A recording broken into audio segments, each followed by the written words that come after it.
Imagine the universe before Eros. There is chaos, the opening. There is Gaia, which is matter, the material world. And Nyx, the depth.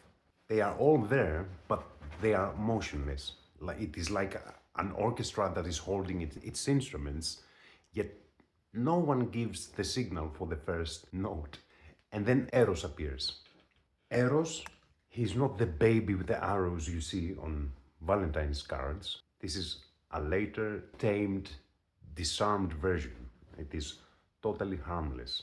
In the beginning, Eros is primordial.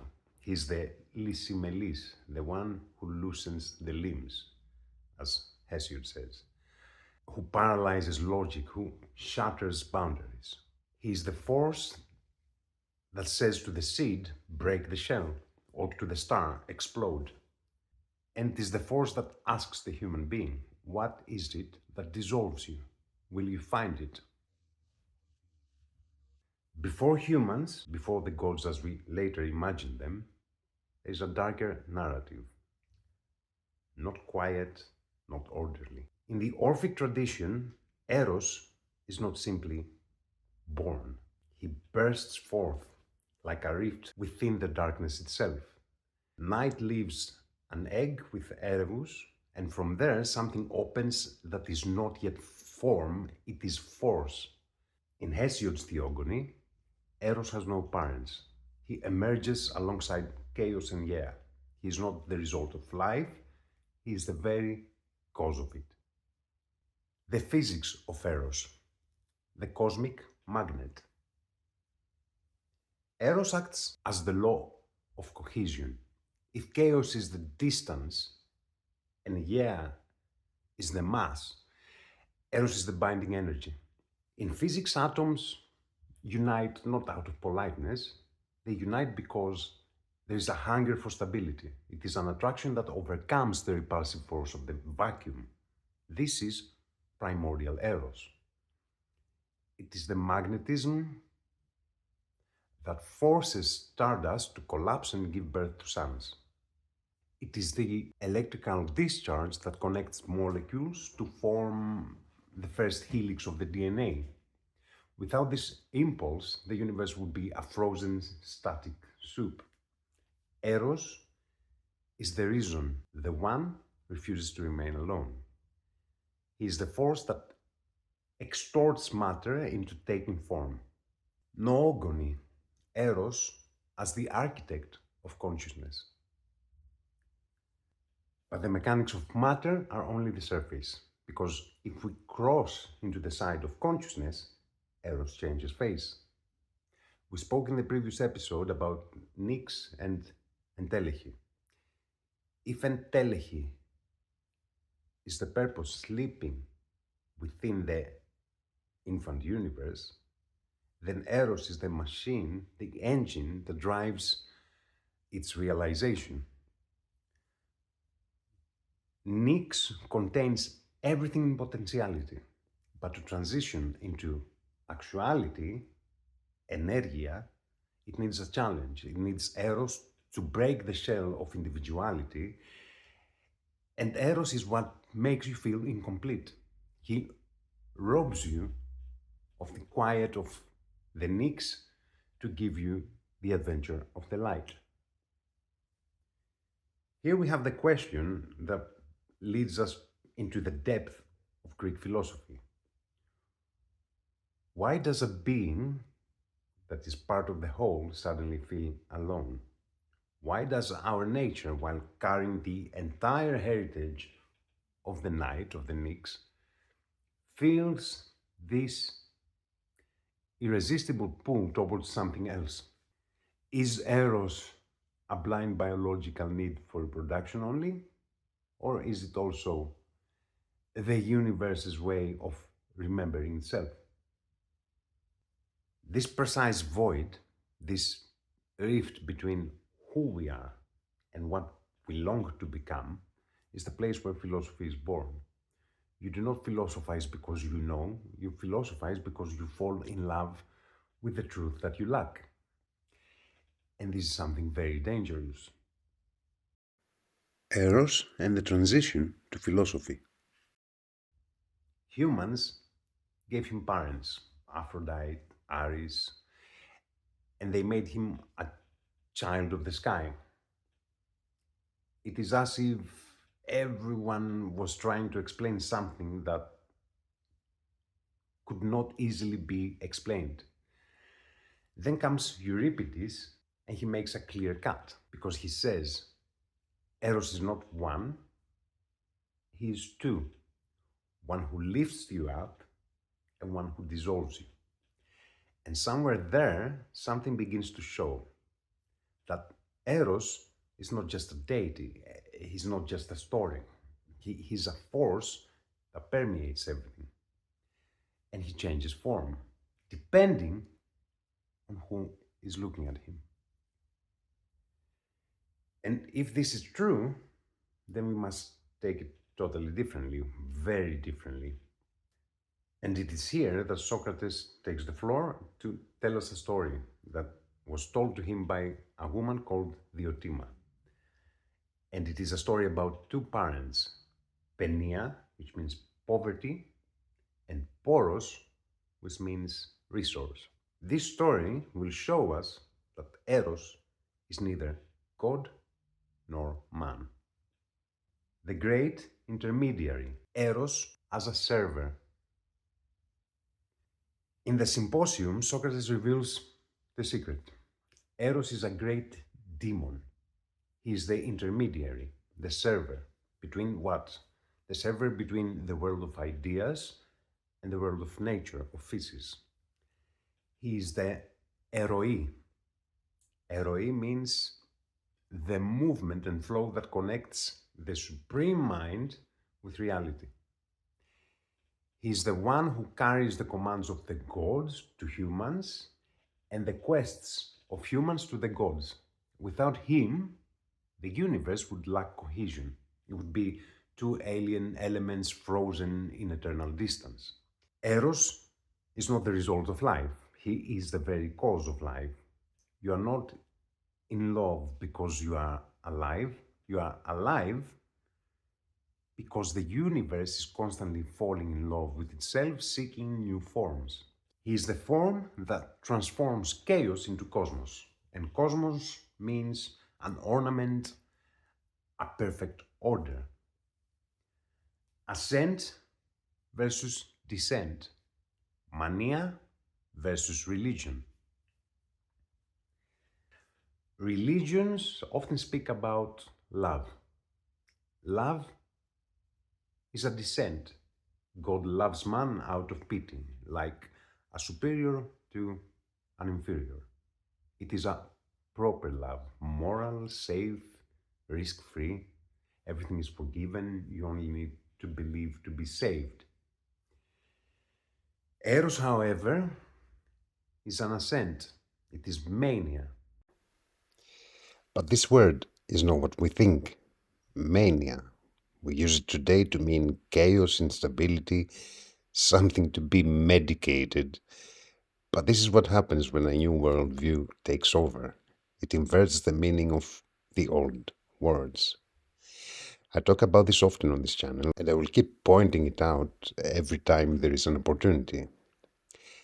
The root man is very ancient.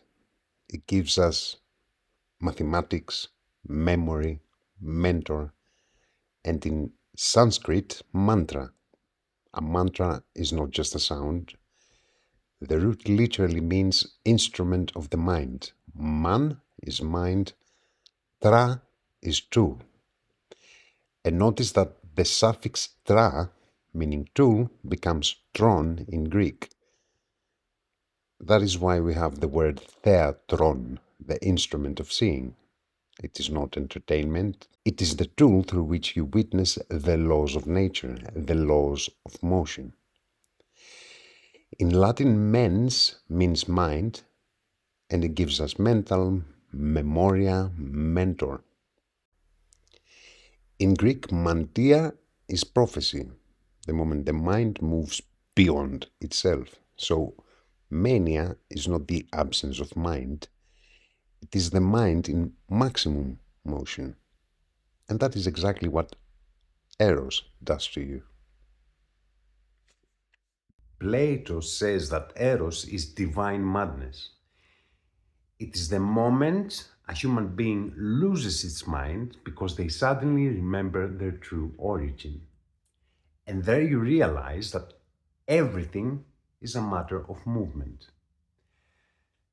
Religion wants love orderly. Eros is disorder. He is the intruder who shatters your ego and asks, will you finally move? The act within the night. Remember what we said? That night is the prerequisite of Eros. Without the darkness of Nyx, Eros would have nowhere to move. Eros is the light born within the womb of the night. He's the impulse that tells the depth of the dark. Let's become something. Reveal yourself. If night is potential, the ability to become anything, Eros is act, the becoming of something specific. You fall in love with another because within their darkness, you recognize something of your own lost light. Hermes, the cable of connection.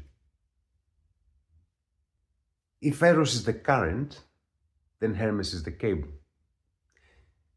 In Plato's Cratylus, Socrates gives us an amazing decoding.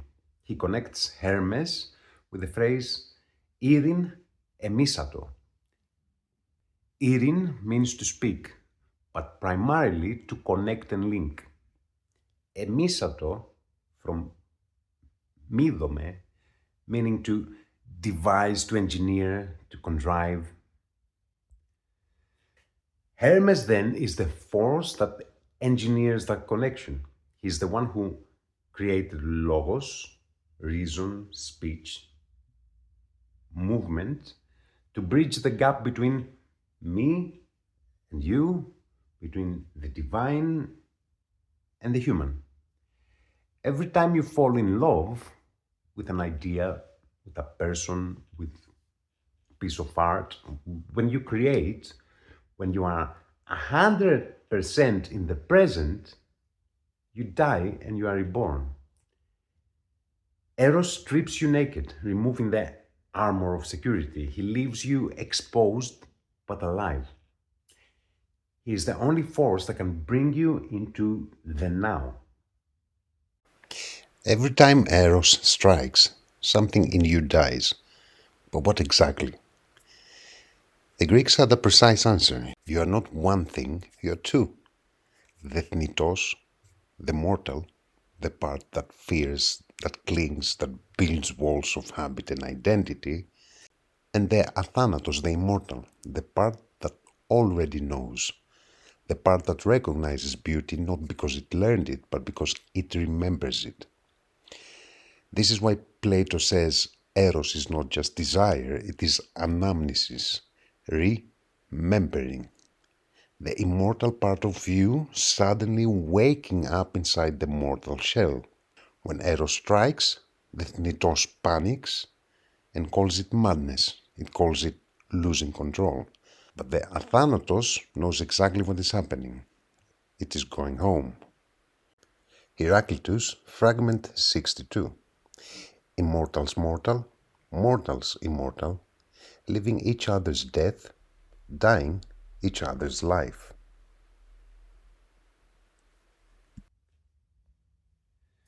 The trigger, Thavma. So if Eros is the intermediary, how do we activate him? Thavmazin, which means wonder, is the very button that turns him on. Today we have distorted the word miracle, which is Thavma. We make it something supernatural, something that violates nature. But for the Greeks, Thavma was nature itself when viewed with open eyes. It wasn't the solution, it was the Aporia, the deadlock, the question. We have totally forgotten how to wonder. And if you forget how to wonder, how can you even reach athavmasia, which is the state of being beyond shock? What do we call a miracle today? It is a medical anomaly, an unbelievable rescue, a coincidence that feels surreal. It has become something rare, accidental, or supernatural, or something that violates the law of nature. But all these definitions are wrong. For the ancient Greeks, Thavma had nothing to do with the supernatural. For them, wonder was an internal event. The root of awakening. Thavma was a sudden feeling of shock and surprise. It was the shock of a realization that awakens the mind.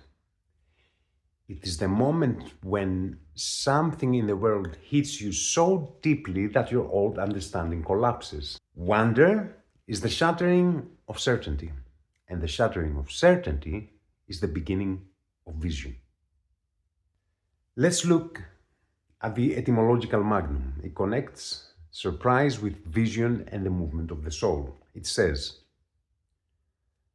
Thavma, from the verb theo, to behold, to view. It is the cry, aise, one lets out when struck by a spectacle, a theama. This text unlocks the three concepts we've been discussing. The connection to theo, which means I see. So wonder is not something that happens out there, it is the result of intense vision.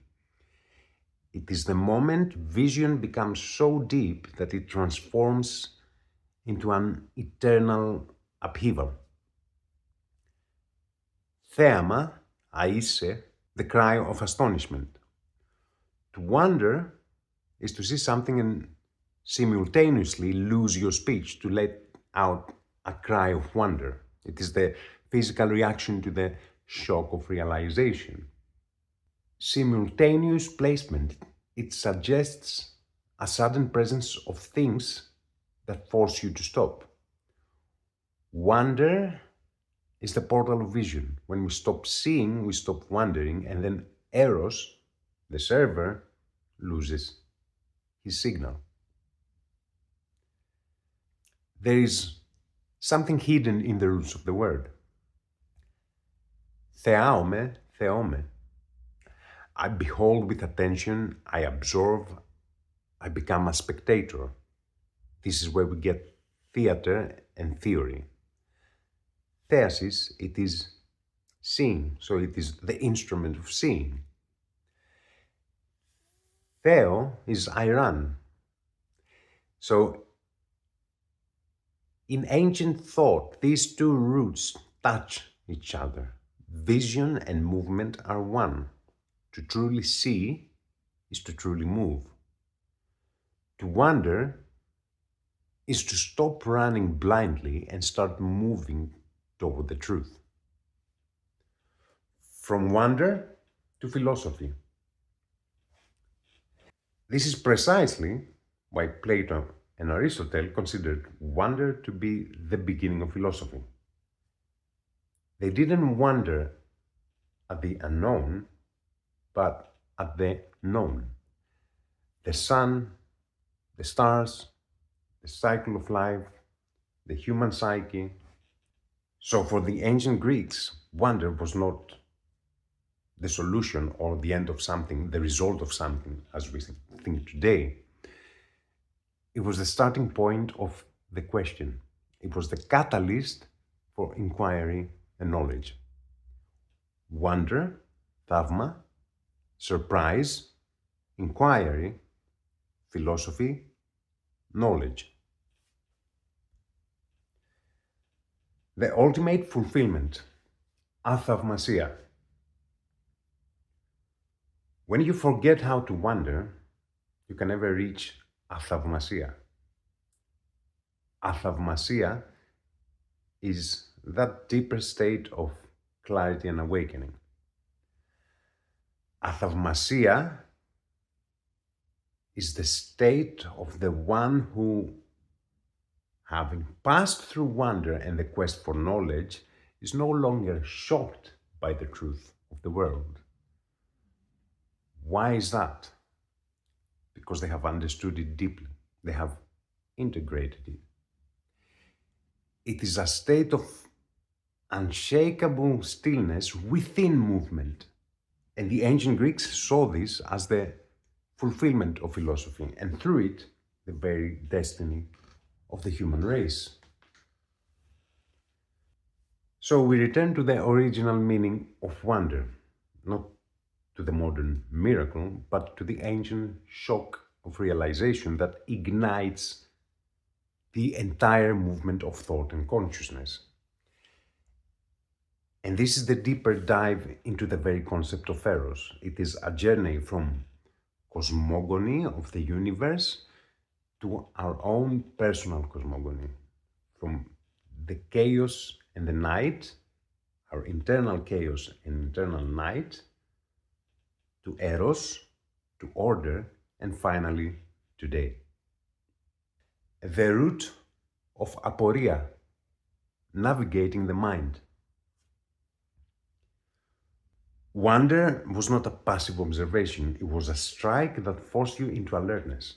The sudden upheaval of the soul is directly linked to the word Theos, which means wonder with a little bit of respect and fearful respect in a way. It is the very moment of pause that gives birth to philosophy and leads us to Aporia. I am in Aporia. I do not know what to say. I have questions. But let's look what Aporia truly means, because it goes unexpectedly deep. Poros, the passage. The word Poros, from which Aporia is derived, was originally a maritime term. It meant a small, safe passage through the sea, a path to get from one point to another during a voyage, a trip. It also meant a harbor. But Poros, it is also a small Greek little island close to Athens. But Poros also became the word for a mental passage, a path for the soul in its quest. Aporia then is not the absence of a Poros, it is the state where the old road has ended and the new one is not yet visible. It is the deadlock at the crossroads of knowledge.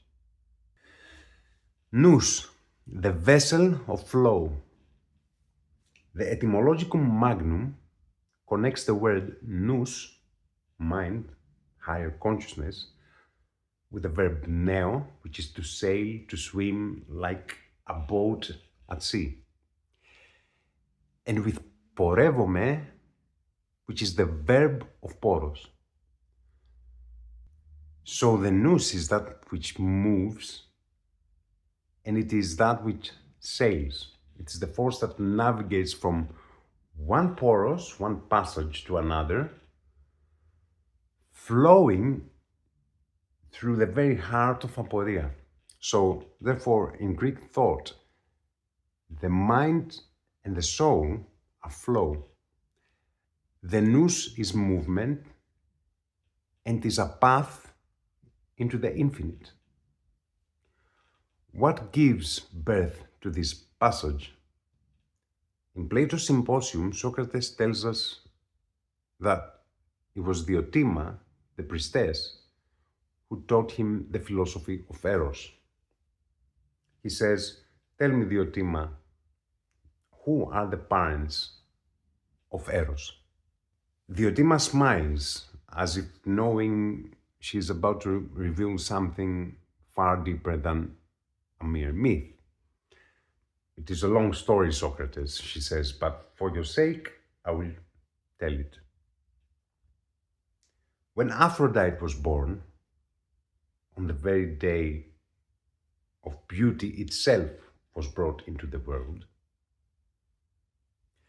the gods gathered to celebrate, and among them sat Poros.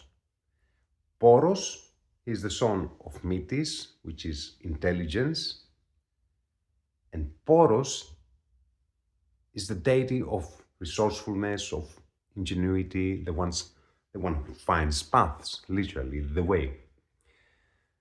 Drunk on nectar, he lay down among the flowers in the garden of Zeus and fell into deep sleep.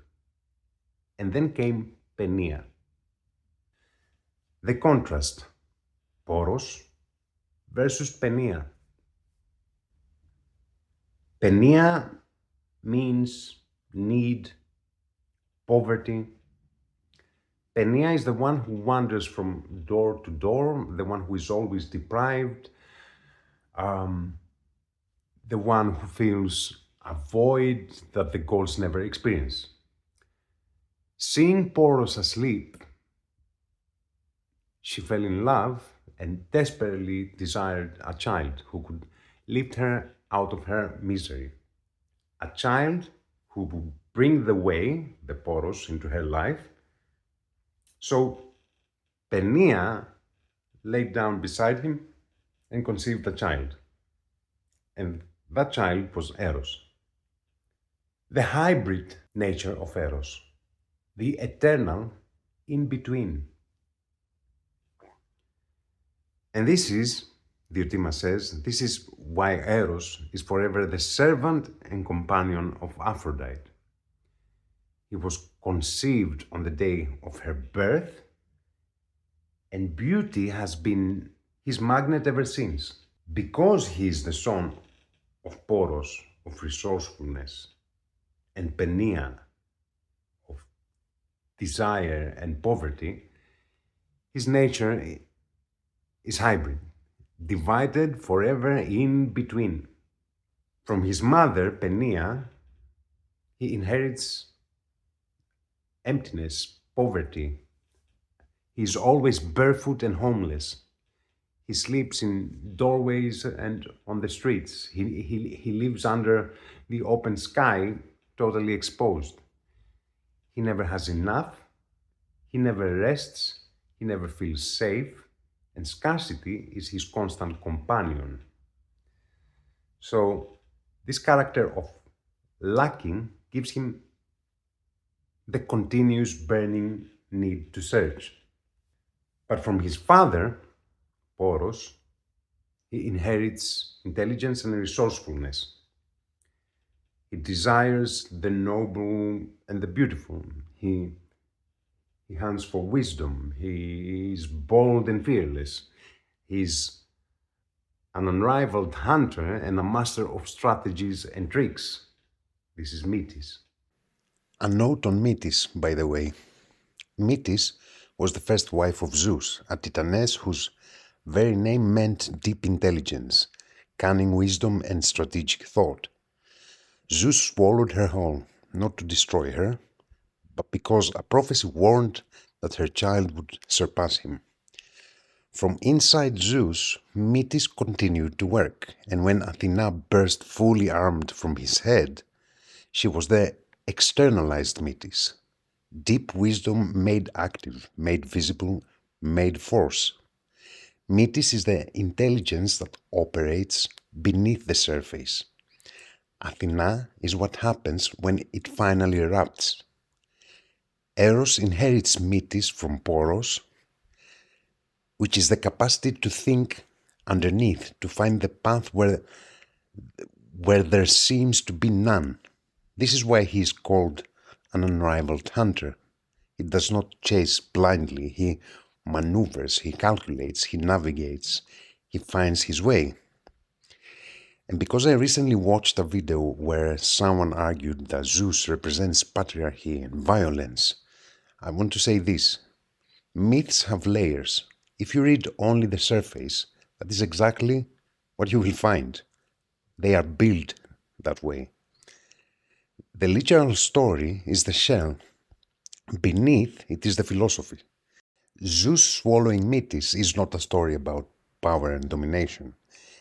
It is a story about consciousness and about how order must internalize wisdom in order to govern at all. Reading a myth literally is like reading the Odyssey and concluding that, hold on a minute, this man travels too much.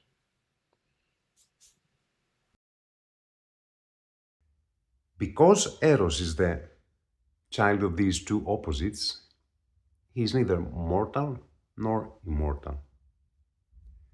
Within a single day, he can flourish, radiant with life when fortune favors him, but just as quickly he can totally collapse, falling back into need, void, and hunger. And yet he rises again, always. And this happens because his father's nature, the inventive, renewing principle, never lets him stay in the dark for too long. What he gains slips through his fingers, and what he loses, he hands again. So, Eros is never rich, never poor, never wise, never ignorant. He's always on the threshold. He is the eternal seeker. He is the philosopher. Who philosophizes? Diotima's secret. And then Diotima reveals to Socrates the secret that connects the myth of Eros to the human quest for truth. No god philosophizes, she says, for a god seeks nothing. What could they possibly need? The god possesses full wisdom, therefore they have no need to pursue it. Nor do the utterly ignorant philosophize, because they believe they already have what they need, they know everything. Ignorance, when absolute, does not birth questions, it births false certainty. Only those who dwell in the middle can truly philosophize.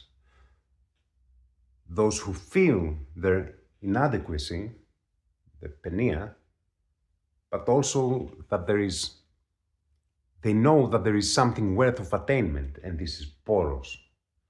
Only they are called to philosophy.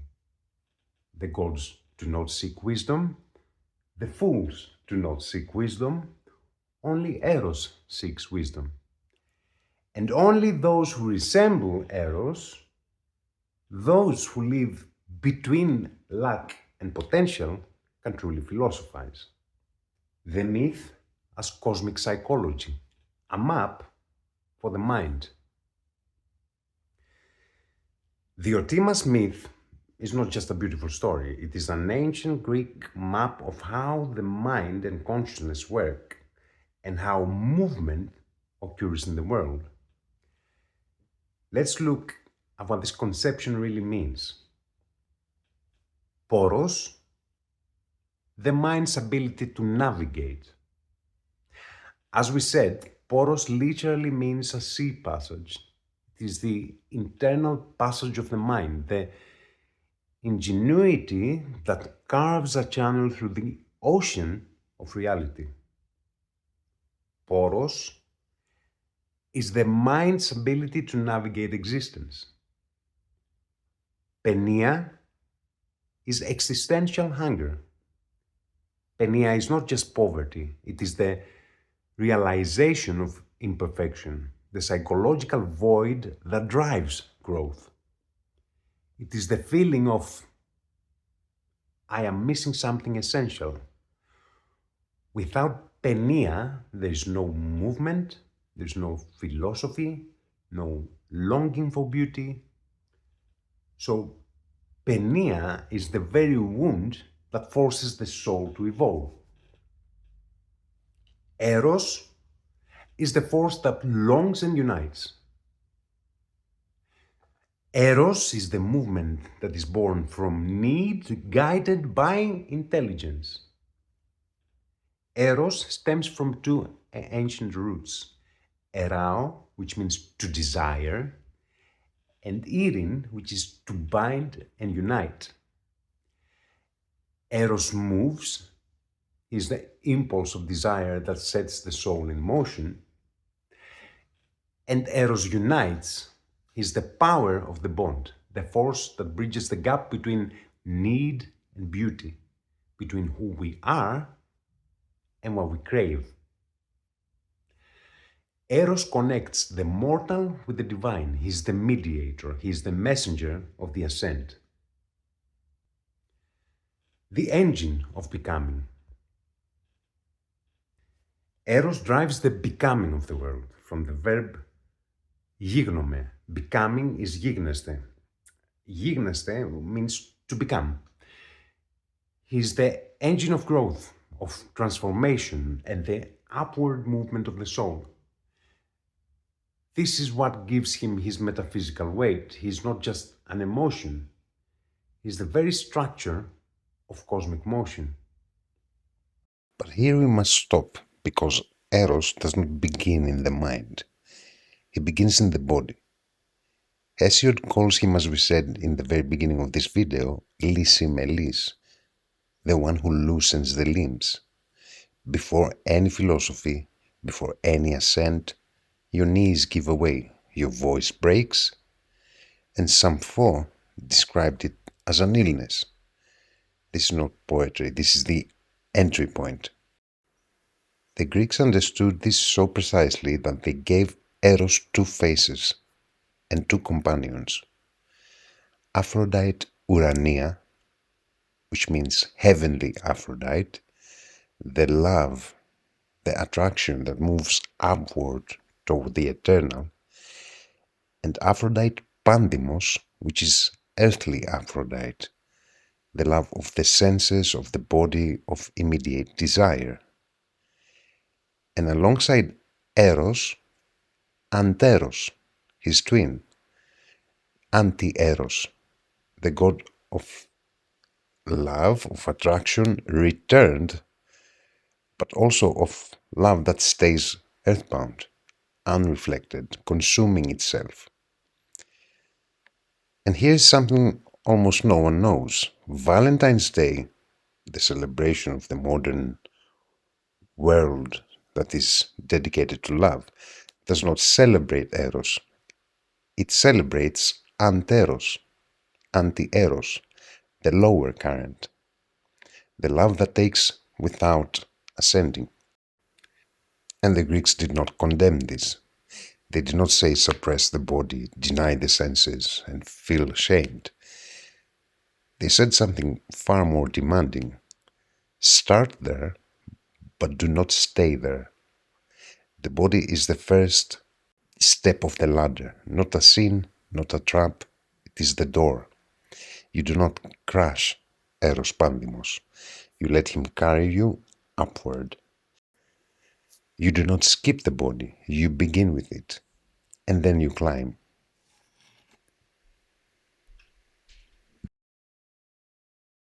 This is precisely why in the next part of the Symposium, Diotima reveals the ladder of ascent, the ladder of Eros. Bodies, souls, laws, sciences, beauty.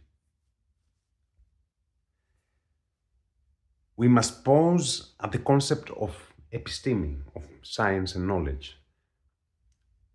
Plato does not mean science in the modern sense, purely technological sense, but stable knowledge. Grounded in what? Grounded in self-observation, in justice, and virtue. As he writes, every science, when separated from justice and the rest of virtue, appears as panorgia, which is cunningness, not wisdom.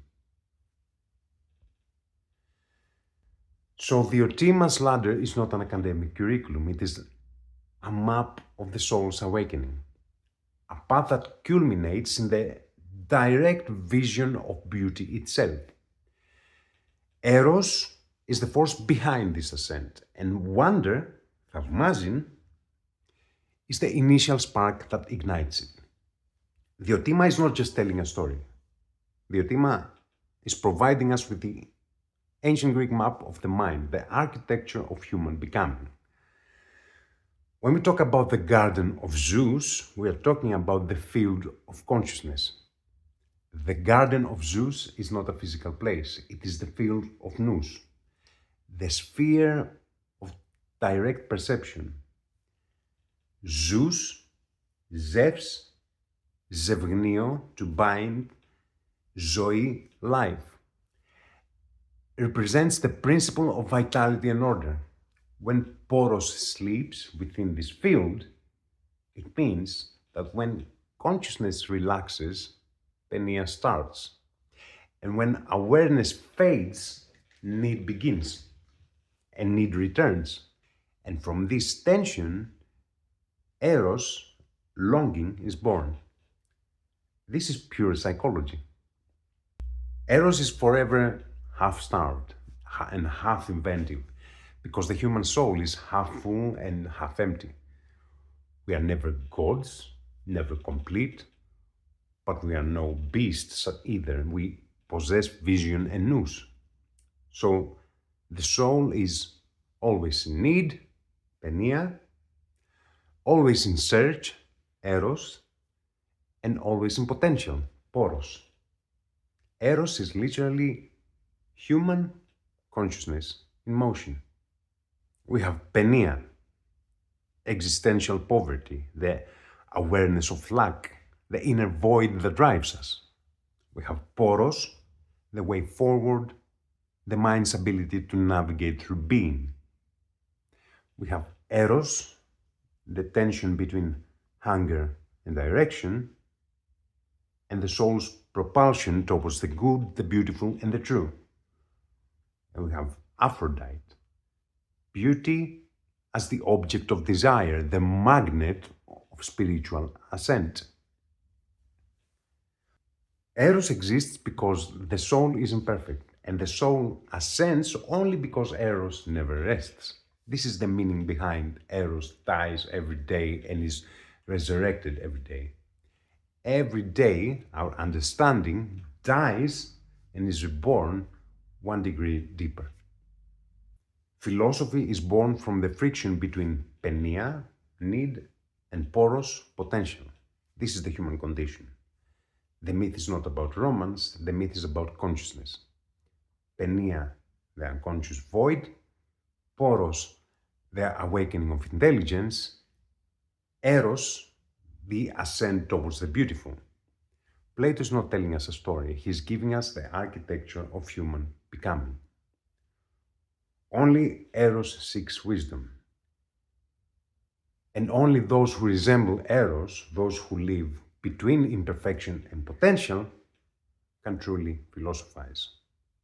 The forgotten woman who taught Socrates. There is something extraordinary, almost unsettling about the presence of Diotima in Plato's Symposium.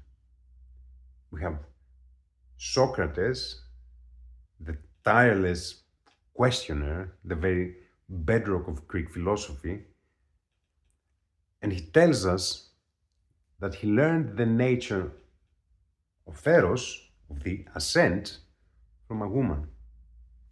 A woman whose teachings form the very core of Greek ontology and cosmology. As we said, in Plato's dialogues, Socrates teaches and interrogates everyone. Yet there, at the very heart of the Symposium, he confesses that his teacher is a woman. Diotima is not a muse or whatever.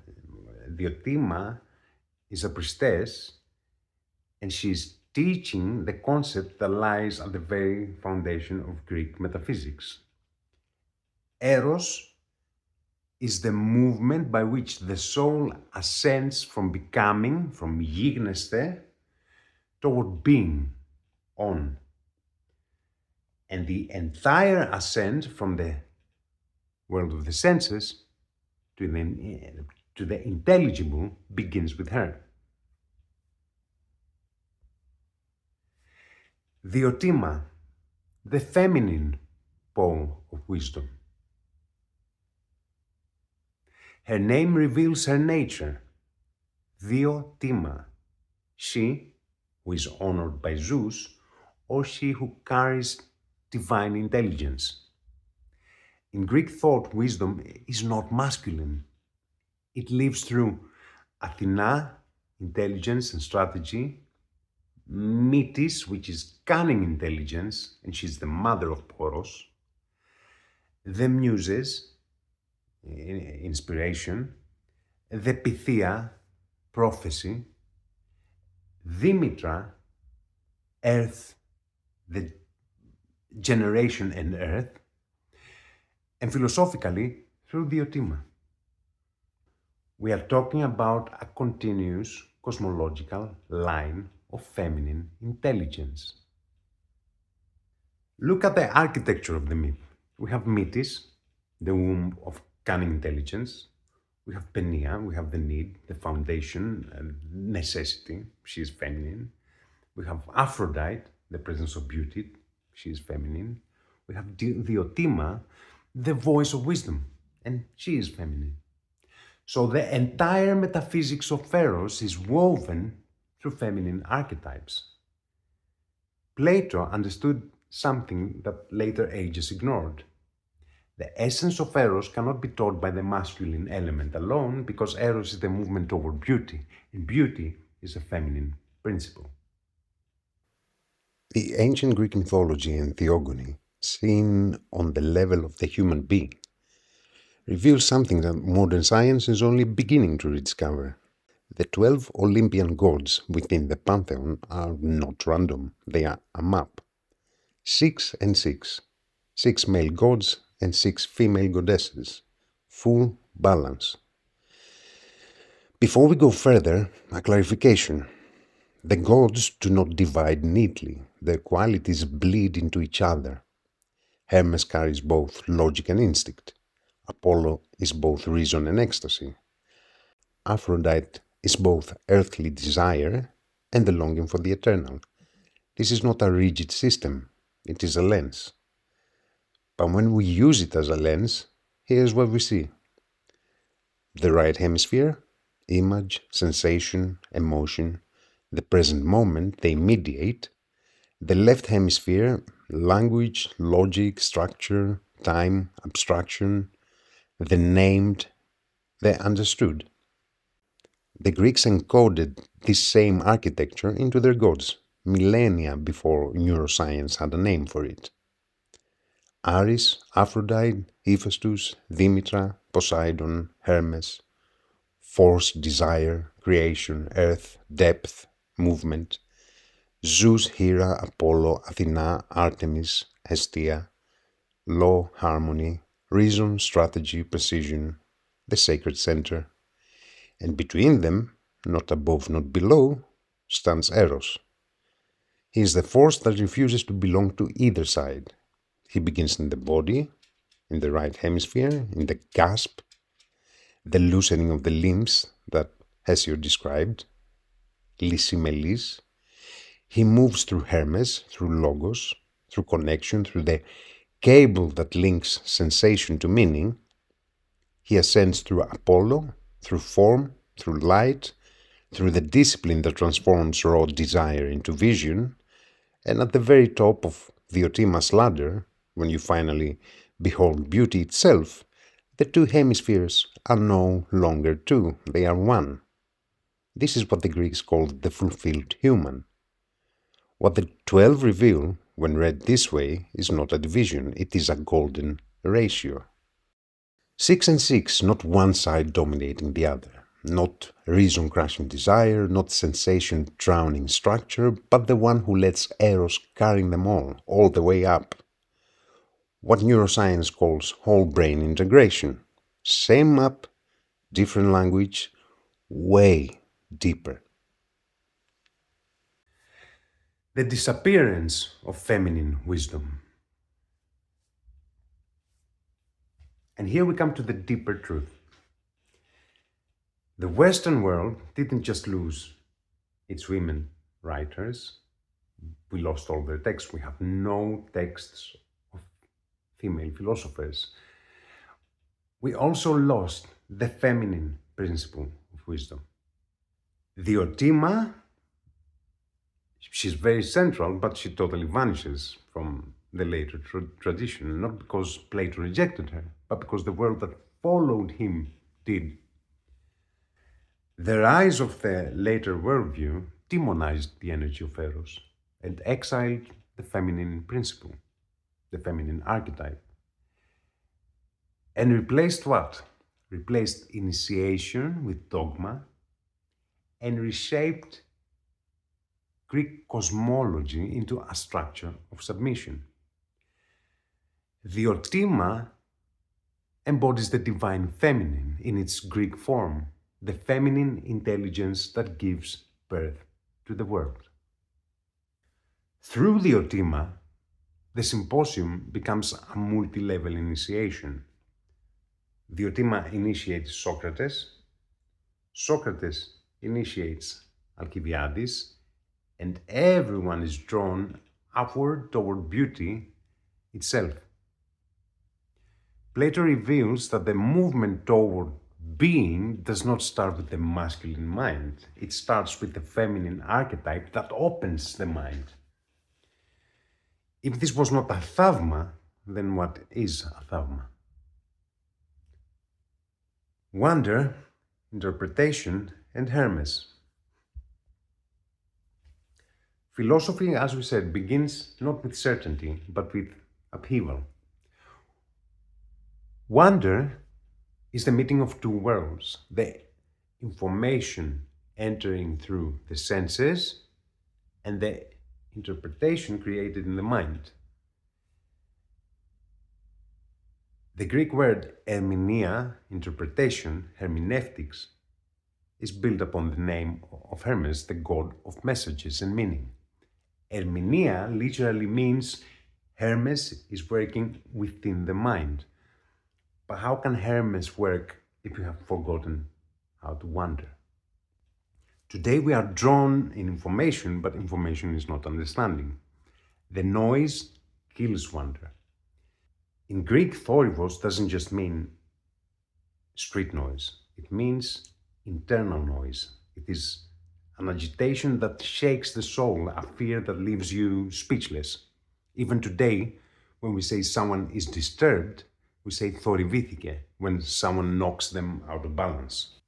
Today, even in silence, we live in constant internal noise. Notifications, social media, constant stimuli.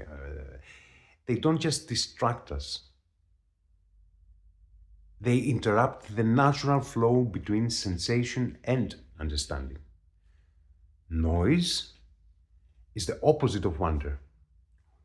Wonder requires presence and space. Noise pulls us into fragmentation.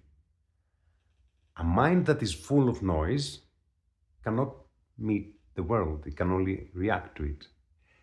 And the moment reaction replaces perception, wonder is dead. From aporia to self-knowledge. So how do we get going? Look at the connection. We have Eros, aporia, knowledge. Eros pushes you into aporia, which is the deadlock. There, the mind is forced to give birth to knowledge, not dry data, but two knowledges that become one. Knowledge of the world, the laws of the stars, of science, of mathematics, and knowledge of the self, the laws of your own consciousness. When these two meet, the transition happens.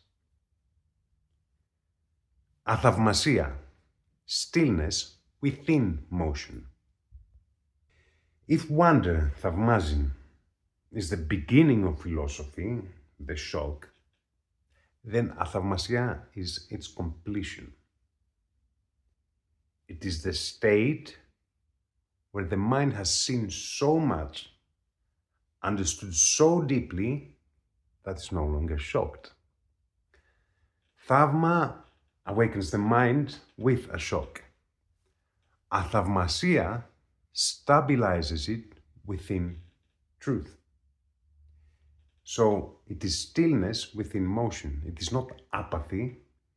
It is the absolute clarity of a person who no longer fears the unknown because they have recognized the known within everything. And the real miracle is the moment where the mind opens and stays open. And now I ask you, now that the noise has stopped for a moment, I've been speaking for an hour, haven't I? When was the last time you felt genuine Thavma? Because if Eros is the impulse pushing us up the ladder and Nous is our vessel through the Aporia, then we must ask ourselves, in what kind of sea are we sailing? What is the invisible element that fits the void between the stars and our thoughts?